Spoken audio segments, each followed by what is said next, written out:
Welcome, RPG fans, to Rpgibberish, and this week we have a very special episode indeed, where we talk about a series as of tomorrow will be celebrating its 25th anniversary, and of course, this is the amazing, death-defying, and vampire-killing Castlevania. And I've been looking forward to this for a very long time. With me tonight, as always, is my fellow vampire hunter, Aero. How you going, Mike? Hey, I'm doing fine. Looking forward to the episode. Awesome. And join with us is a very special guest and a very big fan of the Castlevania series like me, and that is Cage137. How you going, Cage? Hey guys, how are you? I'm fine. Thank you. Thank you for hosting Rpgibberish, and I'm honored to be on your episode today on this amazing celebration of the 25th anniversary of Castlevania.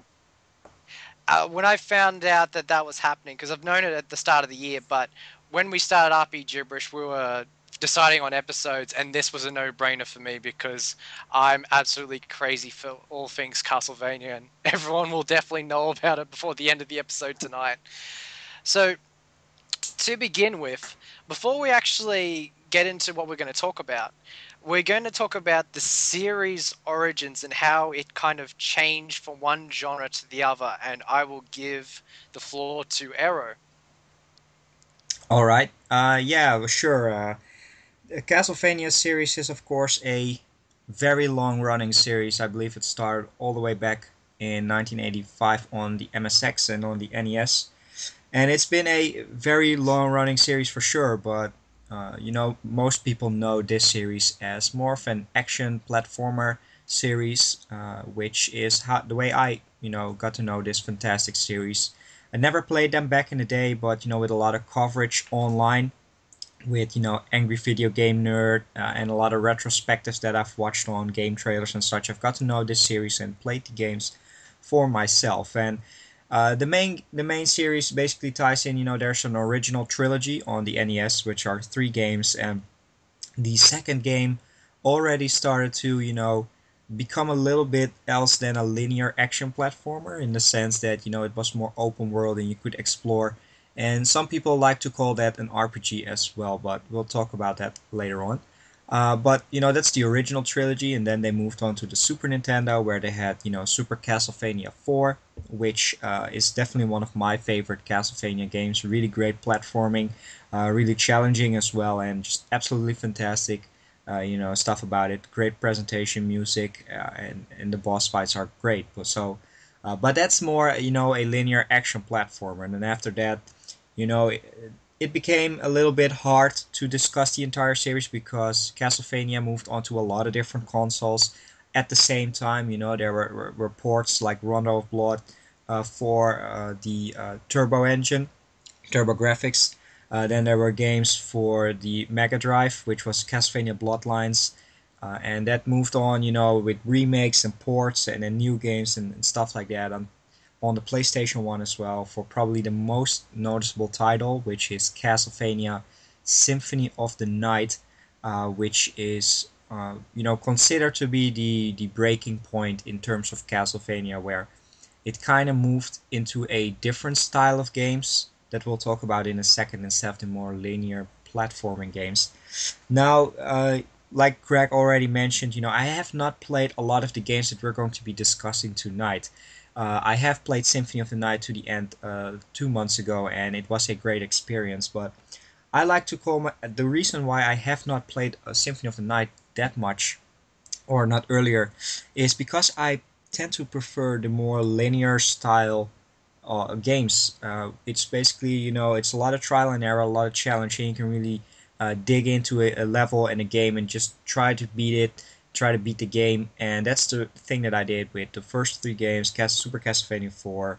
I also finished Rondo of Blood and Bloodlines, which, are great linear style games and are fantastic action platformers.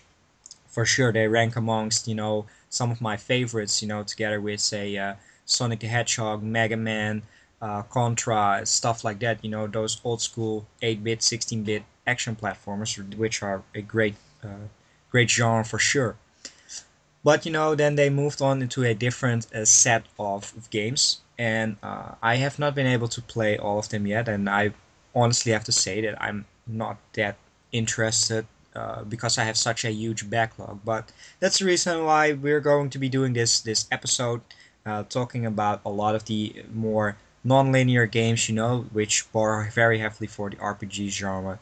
And I think that ties into my first main question, which basically is, Castlevania is known as action platformer games, and in my opinion, I've played Symphony of the Night. It still feels more like an action platformer than it would feel like a RPG or an action RPG. So my main question is, why do you guys consider the later Castlevania games to be more RPG wise?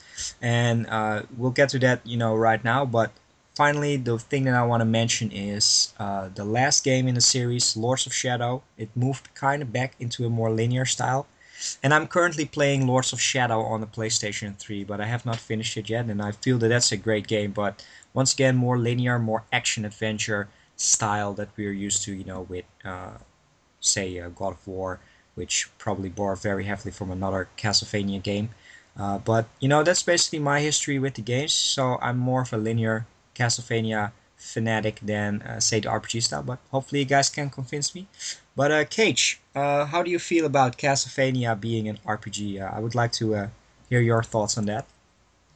Well, first of all, when I first played Symphony of the Night, I wasn't sure what's my feeling on the game.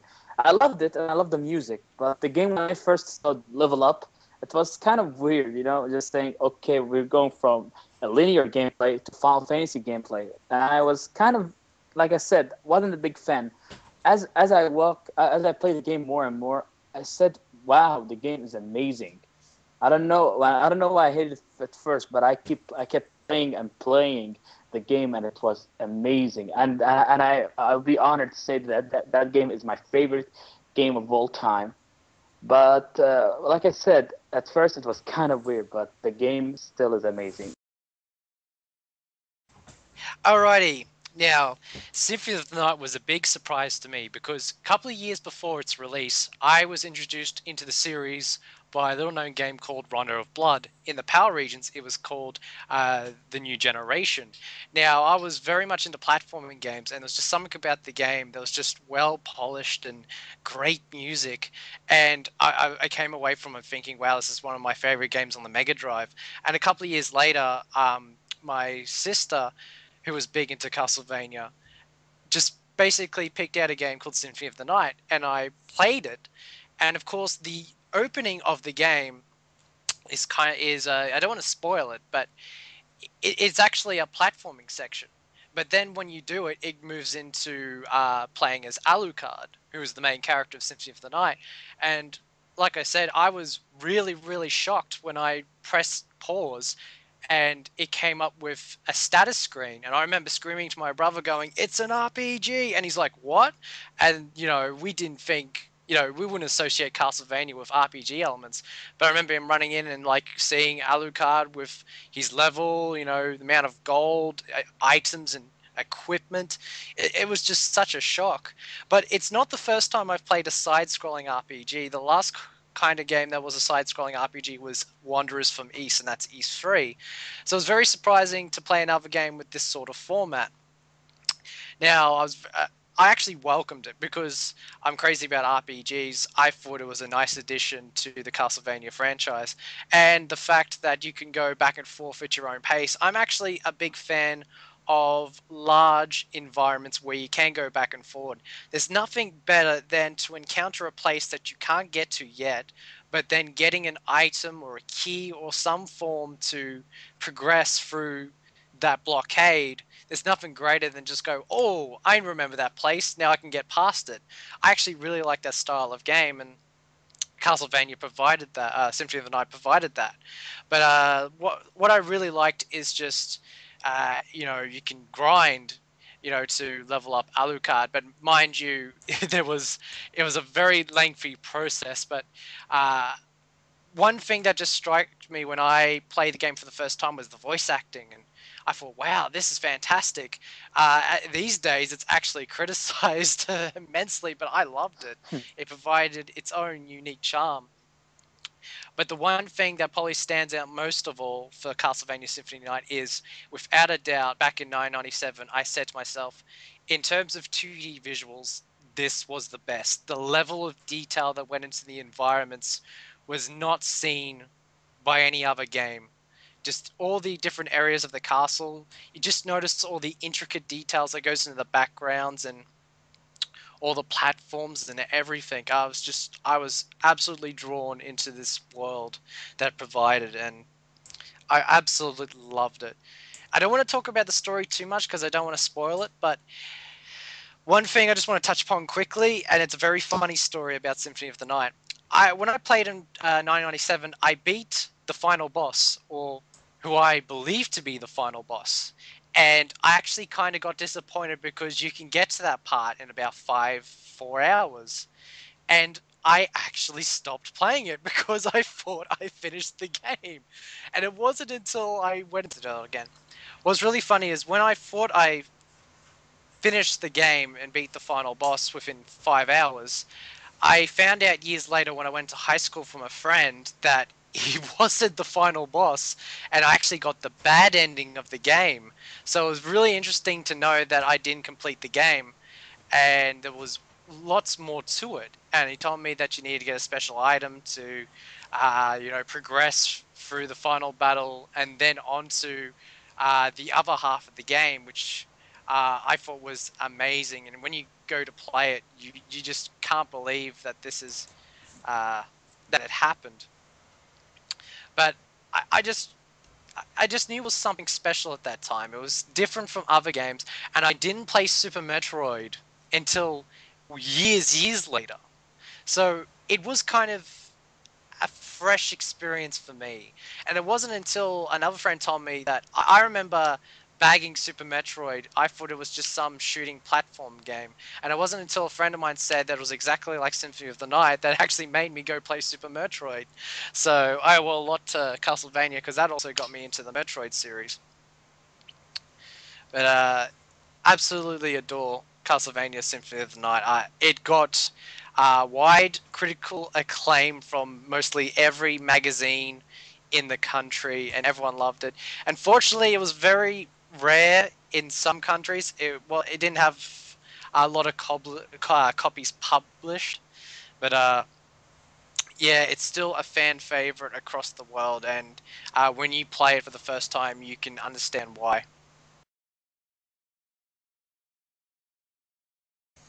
How do I get started with Castlevania series was back in 1995 or 1996 when my brother bought three games for the Sega Genesis. One was Sonic and Earthworm Jim and Castlevania. When I saw the word Castlevania and I said the artwork was amazing, and I told my brother, "Hey, wait, I thought this was gonna be a two-player game," and I said, "Hey, want to play two-player game?" And when I saw the game was only one player, I wasn't that kind of a gamer back then.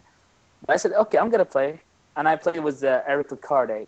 I said, wow, the game's amazing. But when I go further, I saw the mansion and the blood, and I said, okay, the game was kind of creepy. Back when I was a kid, I was back when I used to be a horror fan. But when I never thought I was gonna see a horror game in my entire life. Then I saw the wolf, and I said, "Okay, yeah, the wolf." And okay. When I heard this screaming, I just turned off the game, and I said, "That game is just creepy." But when I get older with my brother, and I played the game back in 2000, and I said, "Okay, yeah, the game is picking up," and I just let that this series is amazing, and I need to find out more. And I heard this game was back in NES and SNES, and on the newer system on PS1, and I said, I need to find this game. And thus, I found out Symphony of the Night. And it turned out to be my favorite game of all time. And it still is my favorite game of all time. And I'm still playing this game. I played this game this weekend, and I just played a little bit, but it still is an amazing game. And it's a still amazing series again. It's really interesting that you and I had the exact same sort of set in how we experienced Castlevania, how we both played Bloodlines first and then went on to Symphony of the Night. It's pretty cool, but a lot of people loved Bloodlines, and it was very easy to see why, because it's such an amazing game for the Mega Drive. Yeah, especially the game. In my opinion, the Bloodline is the underrated in the series. Oh, absolutely. We'll talk more about that later on in the podcast, because it connects with another game we're going to talk about in the series. But first off, I actually just want to just basically talk about how Castlevania basically got its drastic change. Now, at Konami, there was a employee by the name of Koji Igarashi who would become known as Iga. And basically, he was well known for his work on Tomeki Memorial, which was a high school dating sim. Uh, Years later, when the president of Konami wanted to know what he would like to work on, because Tomeki Memorial sold so well, he got his pick of what he wanted to work on, and he decided he wanted to work on the next Castlevania game. Now, he decided some really drastic changes, and which would become, paramount to how Symphony of the Night was created. First up, one of the most drastic ideas that he wanted, and this is a loose spoiler, but I think it's one just to tell how Symphony of the Night came to be. One of the most drastic ideas for the Symphony of the Night that they came up for in planning was that the villain for the game, would be a member of the Belmont clan, which was such a crazy idea, but everyone was on board with it. So they decided the hero of the story should be Count Dracula's son, which is Alucard, who was a playable character in Castlevania 3. Now, one of the reasons I would say that Symphony of the Night was well beloved for its art style was the choice to have artist Ayami Kojima to do the artwork. And I gotta say, she does some absolutely stunning artwork. I've been trying to get some art books of hers for years, because they're absolutely spellbinding when you see them, and especially her drawings of Alucard and the covers of Symphony of the Night just looks absolutely stunning. And throughout then, a lot of fans like myself just want to associate the series just with her artwork.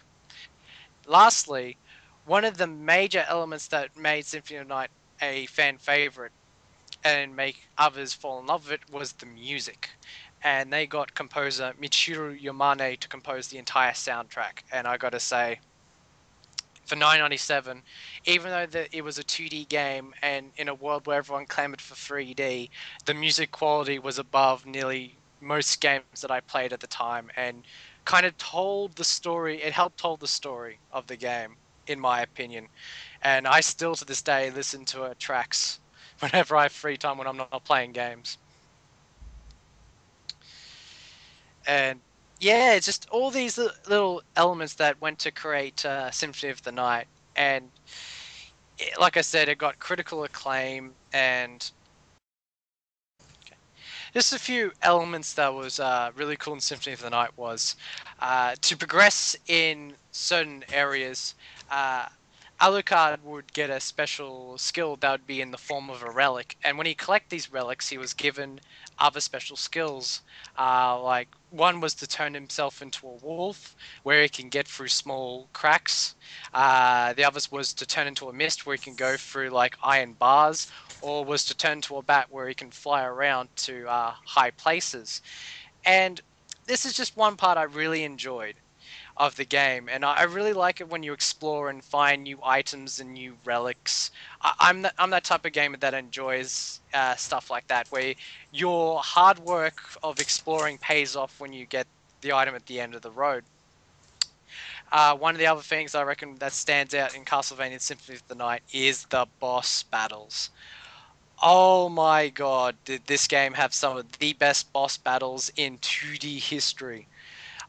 Just from, Cerberus to fighting a Hydra, to fighting a zombified version of the cast of Castlevania 3. There's so many amazing fights. I always look forward to the next boss encounter one after the other because they're just really memorable.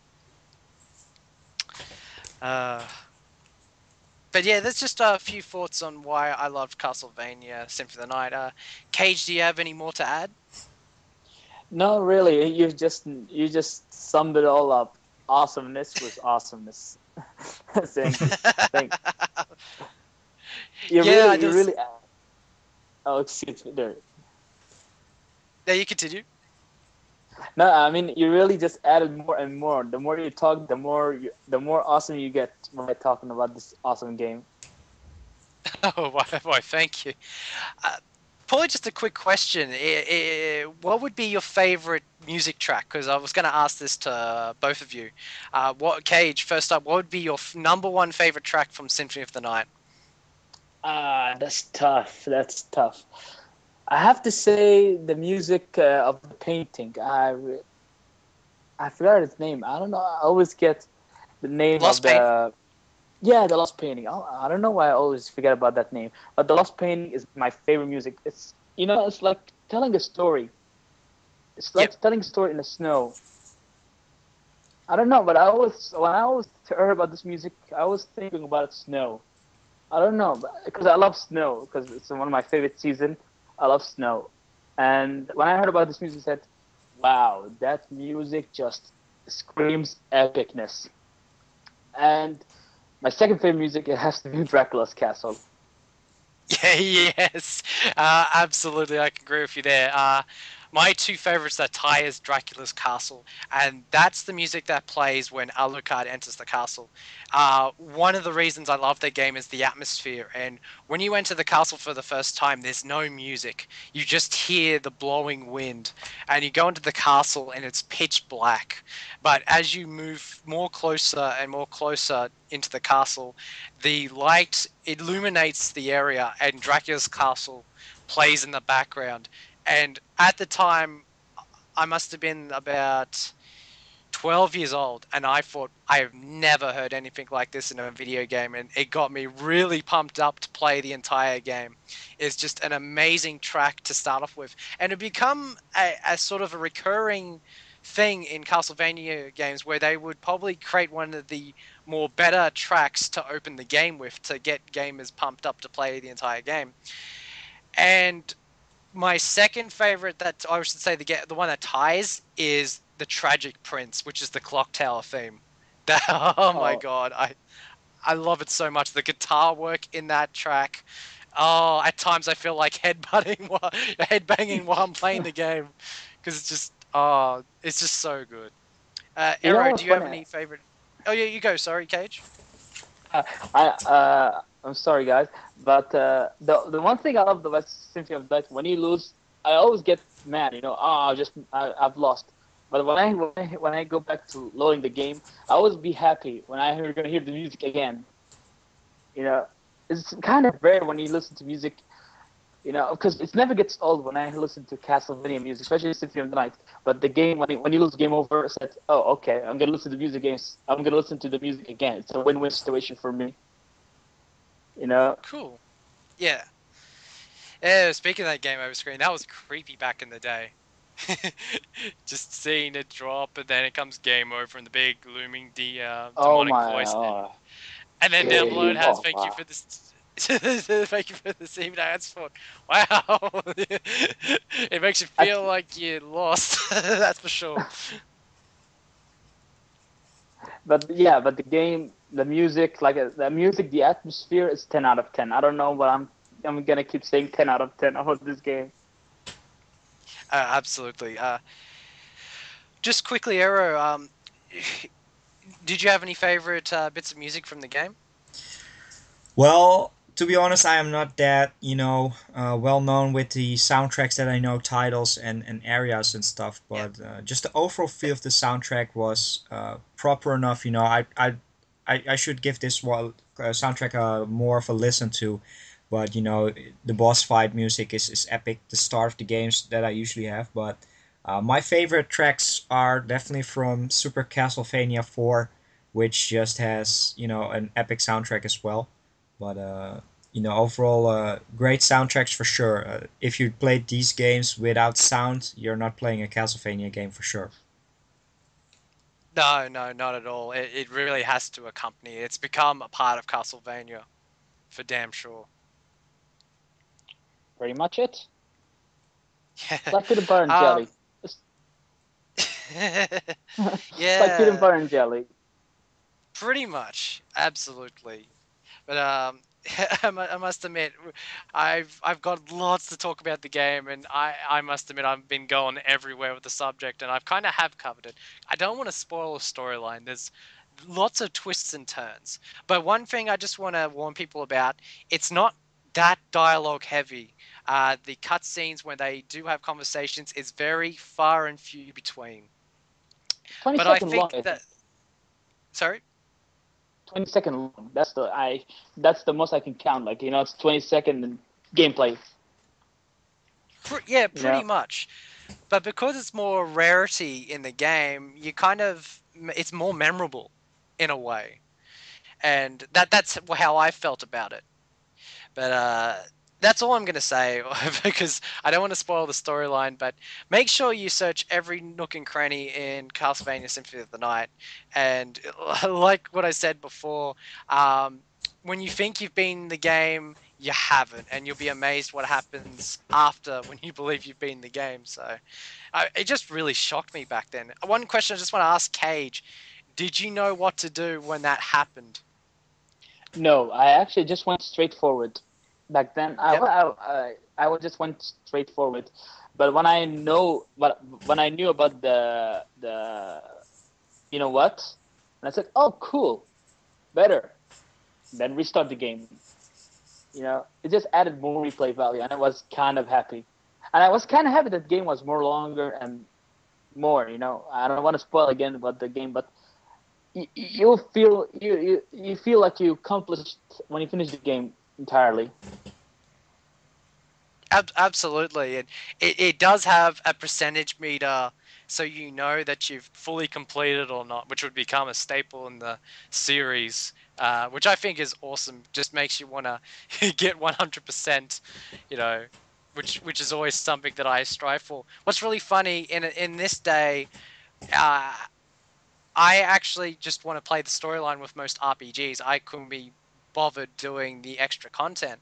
But I remember back in the days of playing the Castlevania games, I wanted to get a 100% because it's just so much fun that I just wanted to keep playing it until I couldn't play it anymore. So, but I think that pretty much covers it on my end. I want to say, do you have anything else to say about the game, Cage? No, really. The more I say, the more I'm gonna spoil. But the one thing I'm gonna say to you: be prepared to be the most epic one of the most epic PS1 game ever made. And the music, you're gonna feel like it's like you're sitting first in line of the symphony of music. So yeah, that's Absolutely. Absolutely feels like a concert when you play that game.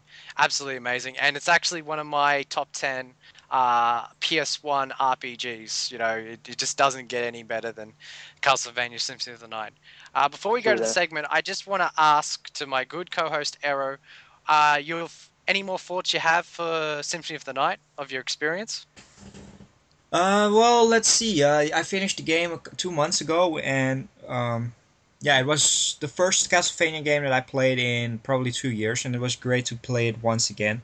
It is in a sense a great action RPG for sure. There were some really epic boss fights and challenge, but it's I'm still struggling with the fact that uh, they are being called RPGs, and I don't want to bash it because they have a lot of RPG elements to it, but overall, it to me it felt more like games that I played with Metroid. I've played the original Metroid, Super Metroid, and stuff, and I am not a huge fan like yourself of that style of game. Where you have this huge environments and you just go all over the place, and I like a little bit more direction, probably tied because I like making some sort of progression with my games, And I've been playing so many games over the years. It's a little bit not my style to go out and explore every nook and cranny for every game out there anymore. But that's probably more tied to my personal preference as a gamer. But Symphony of the Night is indeed one of the best games on the PlayStation 1 in terms of action platformer, action RPG, for sure. And it's a love or hate kind of thing. If you're more fan of linear challenge, then this still might be a great gateway game into that more, that a lot of people like to call it Metroidvania type of game. While I'm sure it's not going to be one of my all-time favorite like you guys, but it's still a fantastic game, and I'm really glad that I finished it. Definitely a great game. Much it for Castlevania Symphony of the Night. Basically, before I go into the next segment, I'm going to talk about how you can play the game. Now, there's many ways to procure it. First off, if you really want, the hardest way is to go out and actually buy a physical copy of the game. It was released in Japan, America, and the PAL regions. And I got to say, I'm not too sure about Japan. With America, it might be uncommon, but I can tell you this now, in the PAL regions, it's rare as poison, because I got lucky. I actually bought my copy of Castlevania Symphony of the Night for $15 at my local video store when they were trying to liquidate all their PlayStation 1 stock. And in that video store, I actually got my copy of Suikoden 2 as well. So that was an untapped gold mine for me. So I got really lucky. But the other way to get it in this day and age more easily is, one, if you live in Japan and the United States, you can get it on the PSN. Around the world, including the PAL regions, if you own an Xbox that's connected to Xbox Live, I should say an Xbox 360 that's connected to Xbox Live, you can actually download it. I was absolutely dumbfounded when I found out that the Castlevania Symphony of the Night would be on Xbox Live, but I thought it was a nice addition, and you can download it for a few Microsoft points. Then the coolest way to play it, I believe, is when you buy Castlevania Dracula X Chronicles for the PSP. Basically, on the 1 UMD, you get the Dracula X Chronicles, which is a remake of Rondo of Blood. Also very cool is you actually get the original version of Rondo of Blood. And lastly, you get a copy of Castlevania Symphony of the Night, which you have to unlock. But I've actually been playing that version for the last few days, and I really enjoy it. I love playing it on my PSP. But one thing I should actually give you a heads up about if you go to play the PSP version is the voice acting has changed. Everyone was recasted.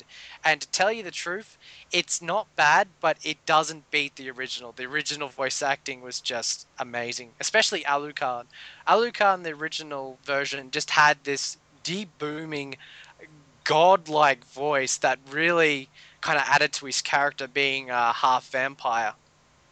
And with the new one, they actually cast Yuri Lowenfeld, who is known as the voice of Sasuke, and to gamers as the voice of Cecil from Final Fantasy IV for the DS, and his his part in the Dissidia games.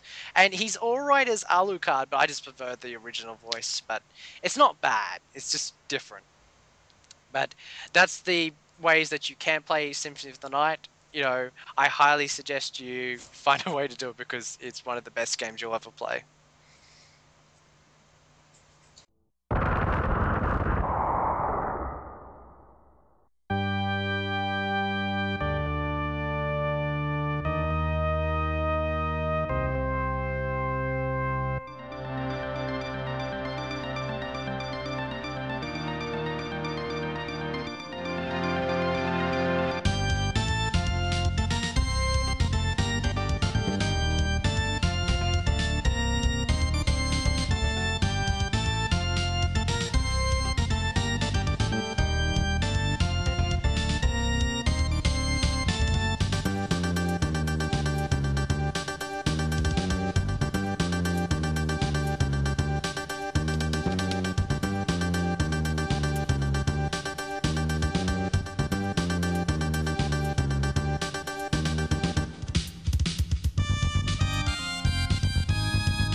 Now, after Symphony of the Night, the franchise was taken by different divisions at Konami to make different games for different platforms. Of course, one was Castlevania Legends for the Game Boy, and that told the story of Sonya Bellman. That was just a platforming game, but that was actually meant to be the origin story of the entire series, and which would be later canned in favor for another game. And of course, around that period afterwards was the ill-fated Nintendo 64 3D Castlevania games. Uh, Uh, yeah, you just summed it up, Gage. uh, We will not be talking about them on this podcast or in any form, wherever I may be, because, yeah.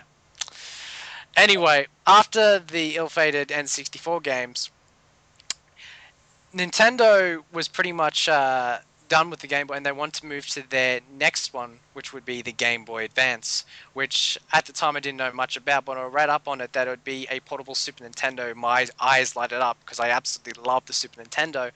And when I found out about the lineup of games, none of them really interested me until I got down the page and read the words Castlevania Circle of the Moon. I thought, oh, cool, how will this game play? Now, I actually didn't get it at first. I actually got my Game Boy Advance with a copy of Golden Sun. Around that time, the same friend who told me about the details in Symphony of the Night, he actually got his Game Boy Advance for Circle of the Moon. And one day, we both beated our respective games and we traded them to each other. And he pretty much told me beforehand that it played like Symphony of the Night, and that's when my eyes lighted up even more. I was very interested to play another game like Symphony of the Night because it was been a long time since I played Symphony of the Night in 1997 and a little bit afterwards. So it was really cool to play a game like that. So Circle of the Moon was one of the launch titles for the Game Boy Advance. And I got to say, it is without a doubt one of the best representations of how a launch title should be. It's absolutely fun. There's lots of content, and you definitely get your money's worth. With basically just a little bit how the story is with Circle of the Moon is you play as Nathan Graves, whose parents was killed by Dracula years before the events of Circle of the Moon takes place, and he's accompanied by the Baldwin family. And of course, he's best friends with the son, which is Hugh Baldwin. And basically, Dracula is resurrected by uh, his servant Camilla, and basically it's up to them to destroy Dracula and send him to his eternal slumber once again. However, there's a really good story about this. It's more simple than Symphony of the Night, but well, I just don't want to spoil it. But let's just say there's a conflict between the two friends, and that was my favorite part of the story. I won't tell how it pans out. I just thought that was the key point in the story. But essentially, it's a very simple story aiming to destroy Dracula in the Castlevania series. Now, in terms of gameplay, one thing that stands out about Circle of the Moon was the DSS system, which basically works as a card-based system, where when you killed enemies, they had a small percentage to basically drop a card. And there'd be two types of cards, and when mixed together, they would actually form some kind of special attack that you basically activated with the L button. And just to give you an example, is right at the start of the first area, two cards drop, which is the Mars card and the Mercury card. And when you combine them together, you can basically create a fire whip, which was really cool. But at the end of the game, there was just so many combinations with different cards, and it became sort of a collecting aspect where you basically wanted to grind to make sure that these enemies drop these cards, and wanted to see how they mix and match, and how you could basically form the character around it. And it was absolutely fun, and it just got me, addicted to it. Especially the last couple of cards are just near impossible to get because you'd be hours just trying to wait for them to drop, especially since the enemies are really hard. In terms of visuals, it was one of the first games I saw in the GBA, and it was one of the first games for the GBA, and I thought it looked fantastic. It was 2D, Super Nintendo like quality graphics, and I thought it looked absolutely stunning. Some of the rooms had lots of intricate detail. They tried to do as best as they could, like they did with Symphony of the Night, with the hardware they had, especially for being a launch title. It just looked absolutely stunning. And of course, like Symphony of the Night, it had its own form of relic system where, in order to progress through the games, you need to acquire them to progress in the game, like jump boots and basically a heavy ring to push barrels to basically being able to fly in the sky. And it's just basically cast a great experience for the Game Boy Advance. It was also one of the first portable Castlevania action RPGs, and I think it did a really, really good job. Now, what's really interesting about this version is actually wasn't made by Igarashi or his team. It was made by another team at Konami that wanted to imitate what happened in Symphony of the Night, and I think they did a wonderful, wonderful job. That's how I sum it up. When my friend told me, "What do you think of this game?" I tell them, I used to be a Yu-Gi-Oh enthusiast back when I was when back in early 2000, you know. But when I heard about Castlevania Ghosts was a card game, and I said, "Okay, that's kind of cool." I thought about it, but I said, "Okay, it's got to be good on paper." But when I saw the gameplay, I said, "Well, a flame whip and using by a card," and I said, "Epic." Dude, I haven't finished the game, but I stopped at the zombie dragon, but I really need to play that game again because like I said, I'm not a big fan of Yu-Gi-Oh now, but it's like nostalgia playing the game again. So that's how I sum it up: Yu-Gi-Oh meets Symphony of the Castlevania. That's a very interesting way of putting it. Uh, yeah, the cards are basically just, it's basically like an inventory setup. Yeah, you don't play card games with other enemies. No, no, no, It's a no, no, no. classic. No, no, no, no, no. Yeah, just don't want to confuse the viewers, but yeah. Basically, yeah, it's basically to like it's like an inventory setup where if you wanna create your abilities. That's when you mix and match, and there's so many different combinations. Just some of the stuff you can pull off is absolutely amazing. Like you said, the fire whip is one of them, and there's a card where you can wield a sword. You can have a fire sword or a an ice sword or a sword of thorns. Or later on you get the summon card where you can summon spirits, and so many ways you can play the game. I got to say again, like Symphony of the Night, the boss battles were absolutely fantastic. And this is something I'm going to repeat myself on and on, but Castlevania has some of the best boss fights in gaming history. And, it was present in Circle of the Moon once again, even on the Game Boy Advance. It was just brilliant, absolutely brilliant. So basically, now, a couple of years later, they wanted to create another game for the Game Boy Advance. This time, they actually wanted to bring back Iga and his team, who created Symphony of the Night, to make a new Castlevania game, and that would come to be Castlevania Harmony of Dissonance. This basically tells the story of, I might butcher his name, but it's Juiced Belmont, and basically his friend Liddy is missing, and him and his friend Maxim go to brave the castle. And like I said, I don't want to spoil the story, but one thing leads to another, and like Circle of the Moon, there's conflict between the two friends. And while it was good and there was some twists, I have to say Harmony of Dissonance is the lowest on the totem pole for the action RPG Castlevania games. It was a very nice experiment, but it kind of fell short in a few ways. First up, I just want to talk about the positives of the game. One, the visuals look great. They upped the basically the quality of the visuals for Harmony of Dissonance. Unfortunately, this took most of the cartridge space. So what they ended up doing was lowering the quality of the music, which I got to say is not the best at all. There's a few good tracks, but it wasn't as memorable as the other games, and it kind of took a blow. Now, in terms of specialty, now it kind of had probably the most uninteresting uh, gameplay features of any Castlevania game, where the weapon was the whip, which is good, but in order to like increase the damage of the whip, you would have to add. Uh, yeah, it's been a while since I played. I think it was magic balls or something that you would add to it, and it would basically add an elemental effect and all that. And then there was spell books that would basically act as your special skills part for the game. And of course, there was relics once again to help you progress through the game. But one other thing that they did was, oh shoot, you know what? I'm gonna have to spoil this to compare it. The thing about Symphony of the Night that made it very, very interesting was there wasn't one castle, but there was two. And one was the introverted castle that happened at the midway point. With Harmony of Dissonance, they actually imitated this. There was yet another introverted castle.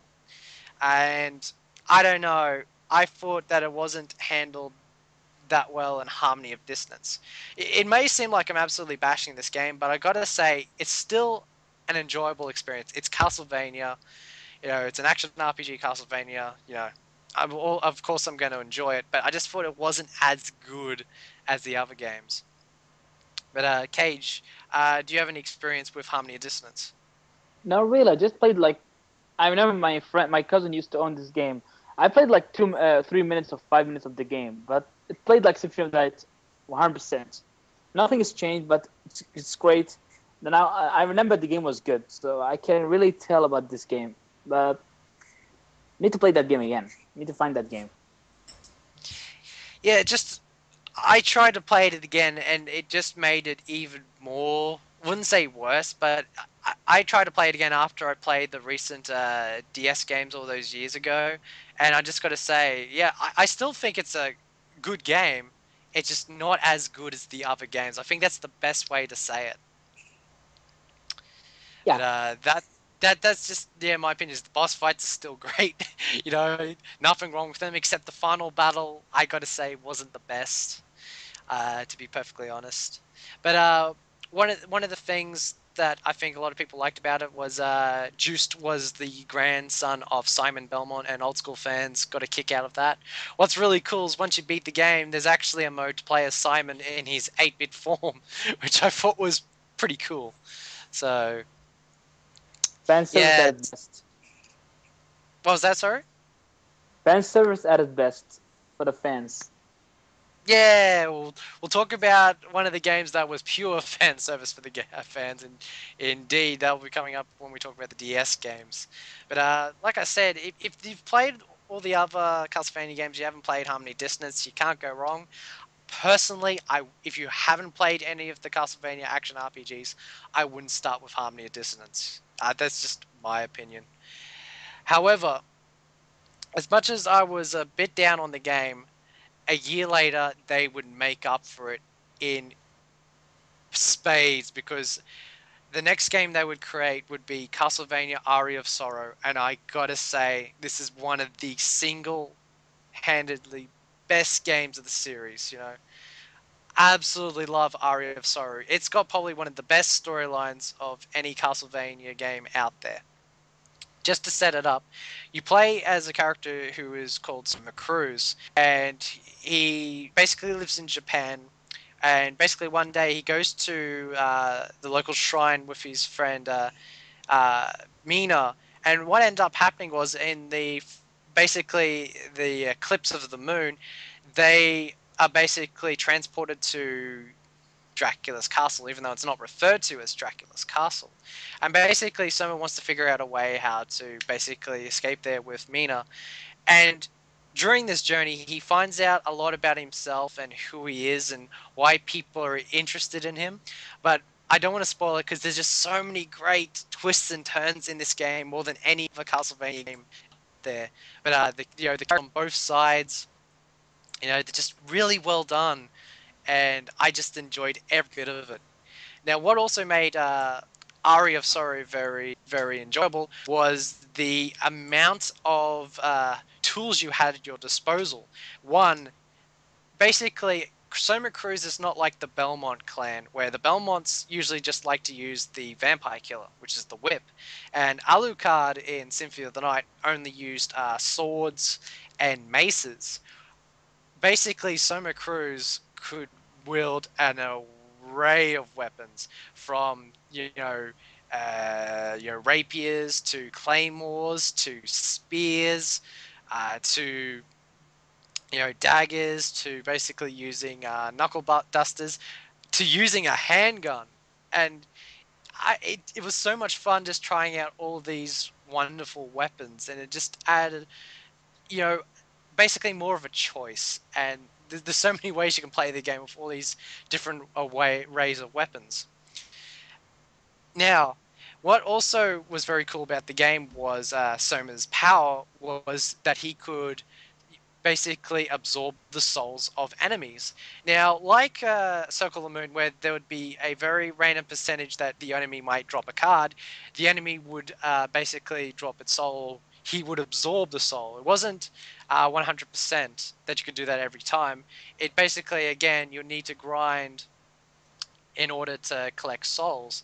And it added another more new, basically, more tools to the game that I absolutely enjoyed. I enjoyed, like, basically staying in one area until I've got every soul from every enemy, and you can absorb nearly every soul from every enemy in the game. It was really cool. And I just enjoyed it so much. Also, the relics were back to progress through the game. At that point, it was a Castlevania staple that usually these relics would appear at secret points in the game or after a boss fight. So I just want to give that a quick heads up about most of the Castlevania games. But it was really cool to mix and match these souls and to make Soma into what I wanted him to be. And there's just so much customization with the game. Uh, I could go on about it, but and also just very quickly, the music was fantastic. They took a blow in Harmony of Dissonance, but in Aria of Sorrow, Yamane's music was just absolutely fantastic. From the opening theme to one of my favorite themes of all time, which is Heart of Fire. Absolutely love that track. And the battle when it plays, it's just absolutely, truly memorable. So before I go on about Aria of Sorrow, I just want to give the floor to Cage. What did you think of Aria of Sorrow?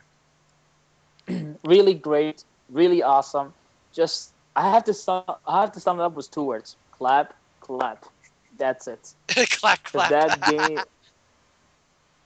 to be honest, if you want to own a Game Boy, this is the game you want to own. Own every Castlevania, but this game has to be in your number one. Because that game, I need to play this game again, and I need to play like every Castlevania. But this game, I have to say, has to be in my number two replay value. Because this game, like you said, you can go crazy with your souls. You can do anything you want. You can use a gun, even you can use a bone. So yeah, go Yeah, crazy. that was funny It, because one of the funniest attacks in the game with the souls is you can throw a bone, but there'd be a random one where you throw this giant bone that does maximum damage, and it's just like what? It was really amusing to see that happen.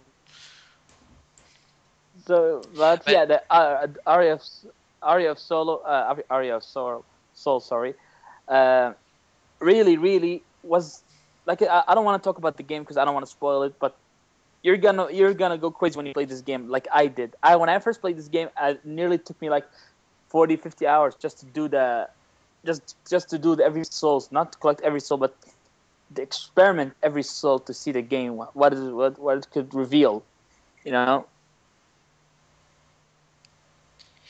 I gotta say, at that point, I thought they kind of with Aria Sorrow, it showed that they came a long way in terms of storytelling and the characters, and just how it was just much more in depth than Symphony of the Night, and that's just one of the things I noticed. And there's just so many. One of the things about the characters that surround with Soma, they're a throwback to other Castlevania games and ties to other bloodlines and everything else. And I don't want to go into it too much because I don't want to spoil it, but you'll just be amazed when you find out who these characters are, and where they stand. It's absolutely amazing. And like Kate said, if there's any reason to own a Game Boy Advance, definitely Aria of Sorrow. If you wanted to get into the series, I really suggest Symphony of the Night first, but afterwards, I definitely recommend you play Aria of Sorrow. But one of the things I got to say, just on a personal level, is I remember reading up on Aria of Sorrow before it got released, and when I found out that the game would take place in 2030, 35, I think it was, I didn't know what to make of that. Castlevania in the future, I didn't think it was gonna. I expected, you know, Dracula's castle to be in space or something like that. You know, with futuristic elements. I actually was very worried, but no. Even though it's set in that year, it still retains its gothic charm, and just with new age sort of characters. You know, just seeing what they thought to be the future in the Castlevania universe. I really loved it. It's one of my favorites, and I really hope that everyone would give the game a chance. Just before I go any further, Aero, have you read or seen any videos on any of the Game Boy Advance Castlevania games? And do you have any thoughts about them? Well, the thing with that is, with most things, I believe there are, three Game Boy Advance games, three DS games with very similar and confusing titles. So, almost no, I've pretty much skipped over all of the games in both the Game Boy Advance and the DS, uh, based on the fact, I don't know where to start, and that's, that I struggle with. And I also had other Castlevania games to play. Now, I did finish Symphony of the Night, Rondo of Blood, and Bloodlines earlier this year, so uh, and I'm currently playing Lords of Shadow, of course. But listening to you guys talk about it, I am very happy to know that if I have any point to start, it would be on the Game Boy Advance with Aria of Sorrow. That sounds like a fantastic looking game. I love customization for sure, which might be interesting to give that one a try. I'm not that sure on Circle of Moon or Harmony of Dissonance. Hear you guys talking about it. Might not be a good way to start with it, but I'll definitely keep Aria of Sorrow on my radar for sure. I've been recently playing a lot of Game Boy Advance titles, so might give Aria of Sorrow a try, but can't guarantee anything. But good to know that it's a good way to start into the more Game Boy Advance style, and I love sci-fi, so I'm interested in checking it out. But yeah, haven't played any of Yeah, them. yeah, there isn't really much sci-fi aspect. It's just for the fact that it just takes place in 2035. But in terms of out of all three GBA games, it has the best visuals, it's got the best music, it's got the best customization, and the best storyline. So yeah, if you only have to play one of them, it's definitely Aria of Sorrow. I could definitely say that with ease. All right. All right, moving on. With basically after Aria of Sorrow was released, most people thought that the next game would be a 2D Castlevania game, and there was a 2D Castlevania game in production for Nintendo's next handheld. But before we get into that, they actually worked on yet another 3D Castlevania games, and a lot of fans moaned. They were very unhappy with this decision. But everyone was reassured with the fact that Koji Igarashi would be once more overseeing the project and bringing his spin, of course, to the Castlevania franchise with the 3D. Now, what would be cool is this game would become Lament of Innocence. And why it's a great title is, for one, it was actually the origin story for his basically his take on the Castlevania universe. As I said before that, there was Castlevania Legends with Simon Belmont, and they didn't think that that was a worthy enough title to be the origin story of Castlevania. And there was actually going to be a retelling of Sonia Belmont's adventure with the Dreamcast game Castlevania Resurrection, which got cancelled. So basically, what happened was is they wanted to create this game to be the origin story on many different things, like how Dracula came to be, the where the origins of the Belmont family came from, and I got to say they did a fantastic job. Now, very quickly, the story basically centers around the main character, which is Leon Belmont, who is a member of the I believe the Knights Temple or an Order of the Knights back in the 11th century. And basically, what happens is his betrothed is basically taken by a vampire known as Walter. And to basically save his beloved, he basically braves his castle. Because this was time, of course, before the time of Dracula. And I won't talk about how Dracula comes into it, but I really enjoyed how that happened. Now, for the gameplay, everyone basically says that Castlevania Lament of Innocence is a Devil May Cry clone, and the best way to describe it is it has a similar sort of style to Devil May Cry. It's very fast, it's very fluid. It actually runs at 60 frames per second. Looks absolutely gorgeous on the PS2.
Now, how Lament of Innocence played was, of course, it was a 3D game on the PS2. Now, I got to say, it runs very smoothly at 60 frames per second. It just feels and looks absolutely gorgeous. The environments, you know, absolutely stunning, you know, which Castlevania is very known for. And of course, the music, I should say, the music, of course, by Michiru Yamane was absolutely pitch perfect. She had a lot to work with on the PS2 hardware, and she created some amazing tracks. One of my favorite is Leon's theme, which plays just before the final battle, and that music just basically tells you what Leon is feeling inside, what happened to him, and what he wants to do, and how he's feeling. And I've got to say, it's one of the best tracks of the Castlevania series. But before I go on about the music, I'll get back into the gameplay features. Now, a lot of people compared Lament of Innocence to Devil May Cry, and it's very easy to see that comparison. It's the same sort of view of the character. Like Dante, Leon uses the whip very, very quickly, very lightning quick. And you have an array of moves you can perform, like blocks and dodges. As you progress through the game, he learns more moves and more combos with his whip, and it was very. I gotta say, it was very enjoyable. It's much more action orientated than any other Castlevania game out there. And it's very to be expected because of the transition into 3D. So if you like your games to be more action orientated, you'll feel right at home with Lament of Innocence. Uh, that's all I just want to say on it. Just because I don't want to spoil the stories, because there's just some really great spoilers in that game. A lot of great twists and turns. But basically, there wasn't really much to comment on. The inventory system was very simple. You had your whips, you had orbs you needed to collect, and you had relics. You know, I shouldn't have to say that. I think everyone should just assume that relics is in a Castlevania game. But that's pretty much it. In terms of rare, I should actually go back because I forgot to talk about how to get the Game Boy Advance games. I think at the end of the entire podcast, I'm going to tell you how you can procure most of these games. But just to give you a quick hint, Lament of Innocence is, I think, very rare in the PAL regions, and again, uncommon in America. But one of the cool things was, and I'll probably get into this right now, is after Lament of Innocence, they made one more PS2 game that was also ported to the Xbox, and that is Castlevania Curse of Darkness. And along with, Aria of Sorrow and Symphony of the Night, Curse of Darkness has to be one of the greatest games of the series. It took parts of what they did with Lament of Innocence, and they perfected it. Now, The only difference is with Curse of Darkness, the main character is not of the Belmont clan. His name is Hector, and he was actually demon forge master under the, I should say, guidance, or I should say he was loyal to Count Dracula. But after certain events, he actually left him and betrayed him, which I thought opened up for a great compelling story. What's also cool about Curse of Darkness is it actually takes place years after Castlevania 3 on the NES. And what's cool about that is one of the characters that appears in the game is Trevor Belmont, who was the main character of Castlevania 3. And I gotta say, his character is is just awesome. All the characters in Curse of Darkness is just, they're so quirky. They've just got something interesting about them. From, you got Hector, you got Trevor Belmont, then you got Isaac, who was the fellow Demon Forge Master who remained loyal to Dracula and then became Hector's arch nemesis. Then you've got Zed, and who's a priest, and I don't want to give away who he is because when you find out who he is, you'll be blown away. And then you have what I believe to be one of the greatest characters ever in a video game, and that is Saint Germain, who basically is Father Time. And oh my god, whoever wrote his character should have an award because it got to the point where I wanted to control him because he was such a great character. But I don't want to go too much into this story and spoil it. Like, I don't want to spoil any of the Castlevania games, but Curse of Darkness has one of the better storylines, and it's absolutely fun. Now, in terms of gameplay features, now it actually had a more intricate system than other Castlevania games. As I've already mentioned, Hector is a demon forge master. The word forge comes into play here because Hector can make his own weapons, which is awesome. You actually collect materials and you can upgrade your weapons one by one.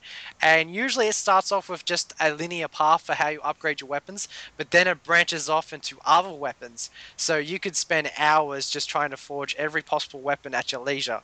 You can get materials from killing enemies or a, a variety of ways, but I got addicted to it. Now, there's another reason why a lot of people got into Curse of Darkness was there was a monster. I wouldn't say, kind of like, not a Pokemon aspect to it, but Demon Forge Masters also create monsters called Innocent Devils, who basically follow you around as a secondary character to assist you.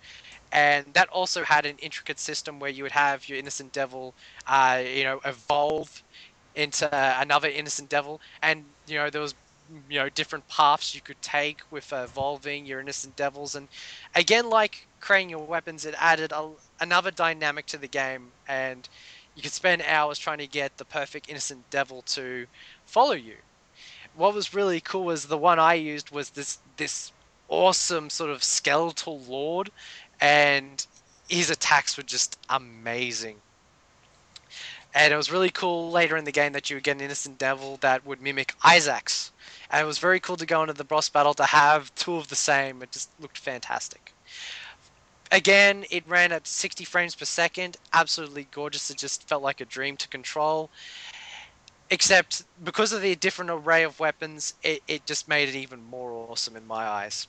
The visuals look once again stunning, and unlike Lament of Innocence, where Lament of Innocence's castle kind of had a main hub that connected to the other areas through like a portal, with Curse of Darkness, it kind of felt more fluid in the fact that the game didn't take place in Dracula's castle. It took place in Transylvania, or I should say Wallachia, and that's where it kind of felt more of like an RPG, where it had sort of like this overall map where it had one connecting area to the other.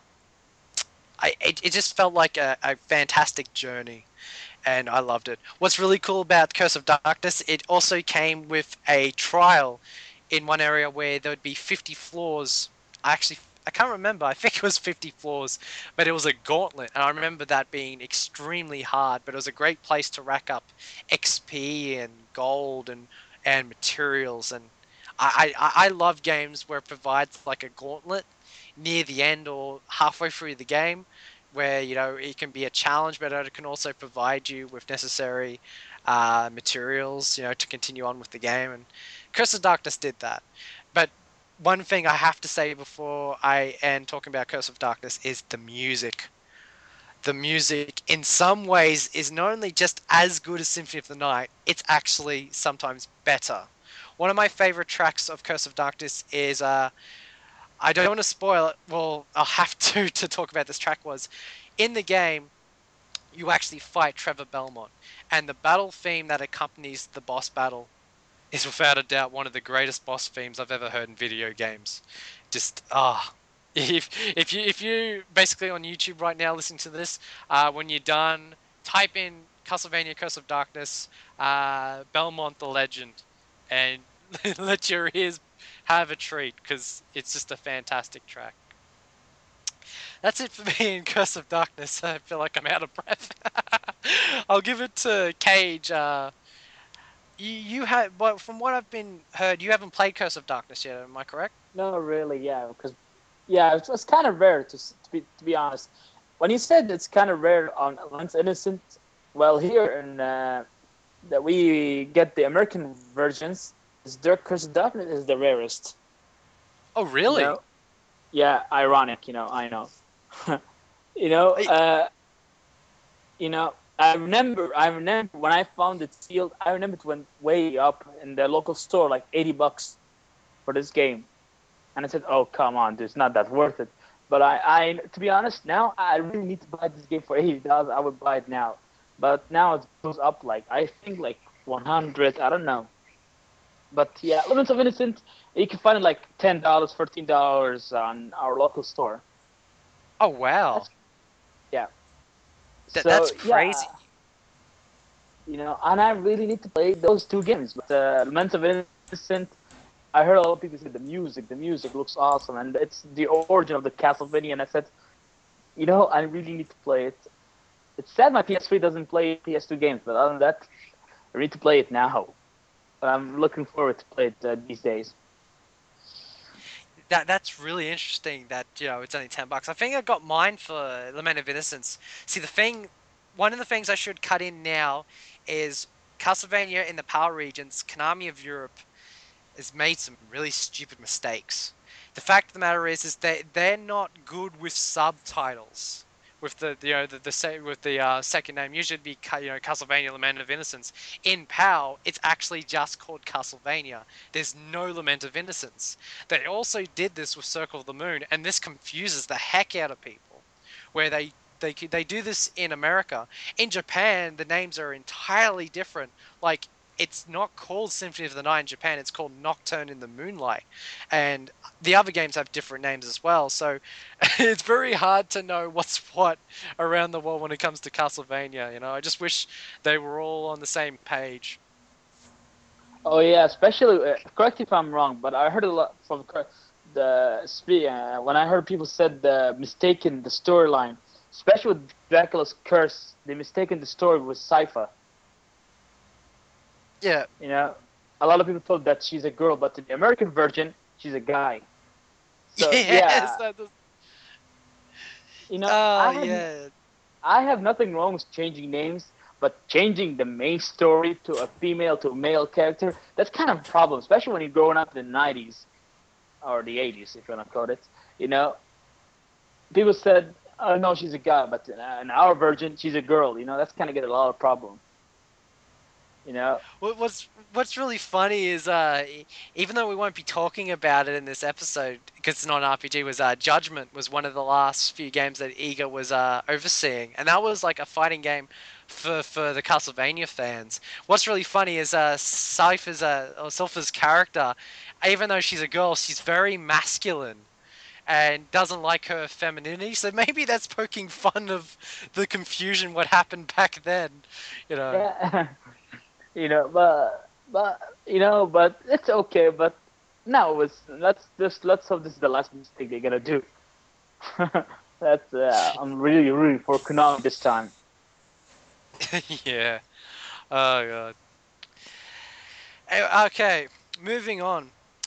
So basically, just taking a year before the release of Curse of Darkness, they released the first game on the Nintendo DS, and of course, what was really good about this was I was basically looking day and night to see any footage of this game because I learnt about it from an article that it was in production, the first Castlevania game for the DS.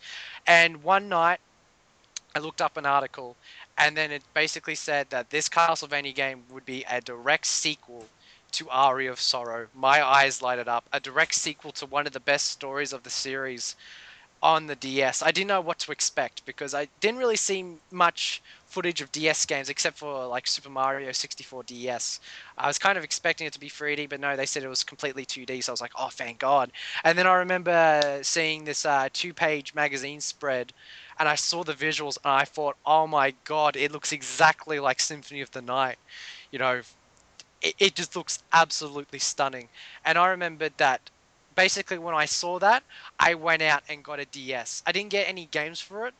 I basically had the silver DS just sitting in my room, counting the months down to playing Dawn of Sorrows. One of those few games without my time playing games where I was just obsessed. And all I could think about is the day it got released. I remember when I got the call, it came in. I literally took a bus to my local game store. I ran in, I got it. And usually I wait until I get home to play video games, but I couldn't. I was playing it on the go. I was playing it on the bus. I was just completely absorbed. Basically, the story of Dawn of Sorrow takes place a year after the events of Aria of Sorrow. And not to spoil the events in Aria, but Soma is still being pursued and decides, and instead of running away from them, he decides to meet them head on, and his journey's taken back to the castle once again. And that's all I'm going to say for now, but like Aria of Sorrow, there's great characters. The team from Aria returns, and it's absolutely fantastic. The villains were much better in Dawn. I really like the team of villains they had for the game. Now, for the changes, now the graphics, I gotta say, absolutely stunning. On par with Symphony of the Night. The intricate details to each area was absolutely stunning. I would pretty much sit when I go to a new area and just look at the backdrop to see all the intricate little details. And, I said to myself, this is 2D gaming at its best. Now, with the DS controls, this is where probably the most negative part of the game comes is in the boss battles, which of course is epic. It's a Castlevania game, it's to be expected. Unfortunately, after you defeat the enemy, it wouldn't die, the boss, it wouldn't die. You would actually have to draw a glyph. And you would have to draw it in a correct order. And if you failed, the boss would get some health back and you would have to continue fighting. This actually got a bit frustrating at times. As well as was an interesting addition and kind of connected with the story, at sometimes it was actually quite annoying. And sometimes the stylus controls wouldn't register. This really annoyed me even more, but I got used to it in a while. It's not a bad thing, it's just something you got to get used to in the game. But they were trying to find ways to utilize the stylus controls, and I thought that was the best thing they could come up with at the time, because it was, I think, a year into the DS's life when that got released. But other than that one little minor detail, the game is absolutely stunning. It plays like Aria of Sorrow. You collect souls once again. Most souls actually had more of a relic element to them, where you would need to get souls from bosses in order to progress through the game. Now, I don't want to talk about how the game ends up because, like Symphony of the Night, sorry, there is a bad ending to it, but gaining the bad ending in Dawn of Sorrow actually led to another mode of play where you actually play as the other team members. Now, I can go on to why this is an awesome addition, but I'd rather you play the game and see for yourself. Right. Yeah, like I said, the second mode brought on from the bad ending. It was a big treat. I don't want to talk about the characters you use because it would spoil the events of Aria of Sorrow. But I got to say my eyes lighted up. You know, like if you played Symphony of the Night, you'll be very happy what that character is. And yeah, it's just Absolutely amazing experience.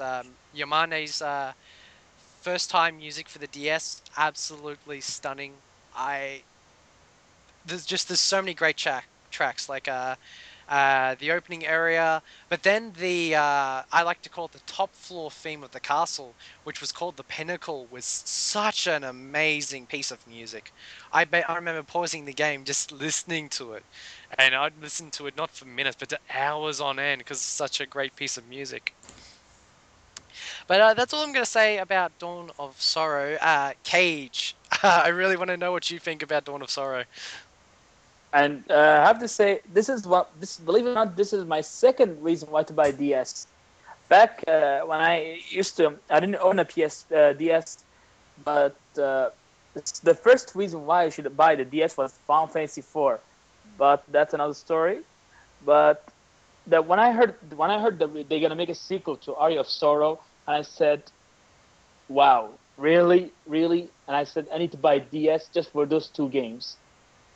And when I first played it, like you said, when I defeat a boss, there's a stylist when I have to do the finishing move. Believe it or not, I really liked it. A lot of people hate it, but to me, I really loved it. And it's kind of unique. Just see the DS, what DS can do. So yeah, I'm gonna edit this, and I'm gonna end it. But the game is really, if you played it, you're gonna see why we love the game more.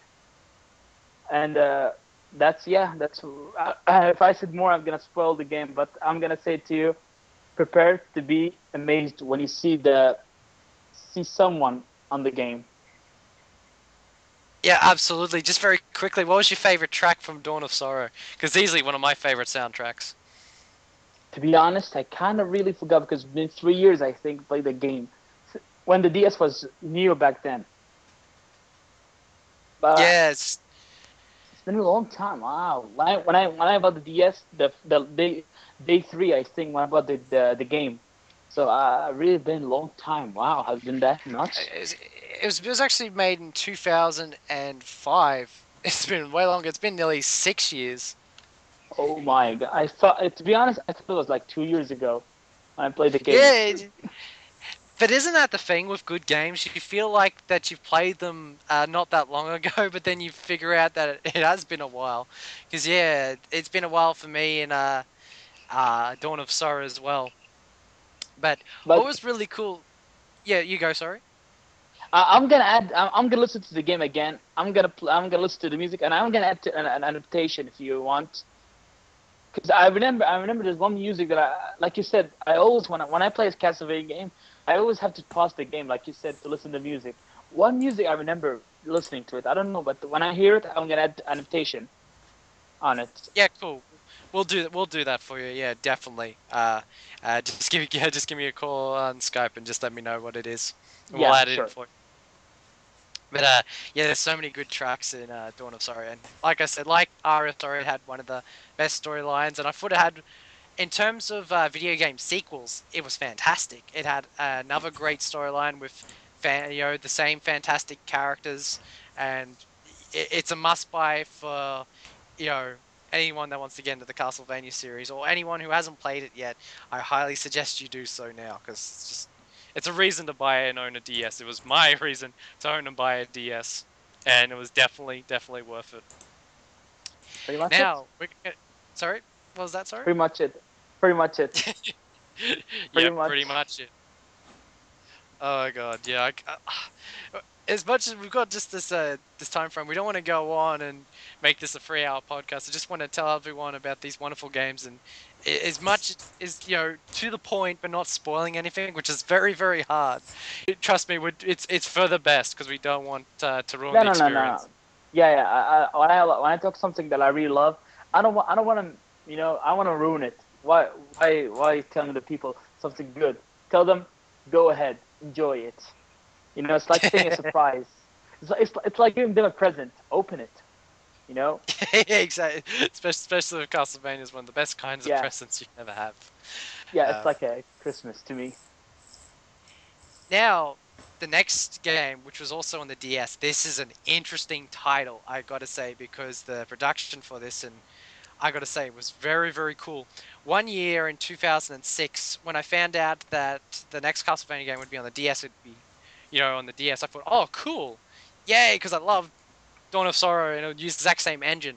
But when they told me that this would be a follow-up to Bloodlines, my mind exploded into pieces. Because, Bloodlines was my first game and they were going to go back to that time zone. I thought, oh my god, this is absolutely amazing. What's really cool about it's basically this game is called Castlevania Portrait of Ruin, and it actually takes place around World War II. And basically, uh, what's happened is there's a vampire by the name of Count Browner who basically wants to use the fallen souls of all those who died in World War II to basically resurrect Count Dracula. And basically, who goes to stop him but the son of the character of Bloodlines, which is Jonathan Morris. And he is followed by his friend Charlotte. Now, what's really, really cool about Castlevania Portrait of Ruin is this was the first Castlevania game to have two characters. And the second character would be, would be a secondary character that would fight with you. And together they would actually, solve puzzles and everything. And I really liked it. It gave it its own identity, and I really enjoyed it. And the fact it was set after the events of Bloodlines, I just thought, wow, this is amazing. Now, why it's called Portrait of Ruin is because the castle in this game is actually very small. The reason for that is because there are portraits throughout the castle, and when you find these portraits, they actually act as gates to other areas. And the reason why this was really cool is because they were able to create areas that they wouldn't be able to in a castle. Like, for instance, one of the portraits leads you to a circus, or another portrait leads you to Egypt. Like, I remember the Egypt part where you would walk and there would be a 3D model of the Sphinx in the background. And the more you move to the other side of the screen, the Sphinx would move as well in 3D. And it just gave that amazing look that Castlevania is known for with its backgrounds. And it really shows in Portrait of Ruin. Now, one thing I don't want to spoil, but there is also another character from There's a character from Bloodlines in the game. I'm not going to tell you who it is, but when you find out who it is, it's a big shock value. Yeah, it's just oh my god, it's it's just awesome because I loved using that character in Bloodlines, and to find out that he was in, uh, in Portrait of Ruin is just absolutely amazing. But what's really cool about Portrait of Ruin that most people didn't realize until it came out was it was actually a love letter to the fans, because in 2006 it was the 20th anniversary, and they created Portrait of Ruin as a throwback to many different, sort of parts that made Castlevania as it was. And there was a lot of tracks from other Castlevania games that got remixed for Portrait of Ruin. One of my favorite tracks that was in Bloodlines that's remixed for Portrait of Ruin was Iron Blue Intention. And that's a fantastic track. I can listen to that for ages. What's really cool about it was I really liked the final battle of Portrait of Ruin. It was also a great twist to anyone who's been with the series for a very long time. And with the fact that you had two characters at your disposal, it was probably the best choice for what ended up happening. But before I give it over to Cage, I just want to say one of the other reasons I really liked it is after you beat the game, it provided so many other modes to play.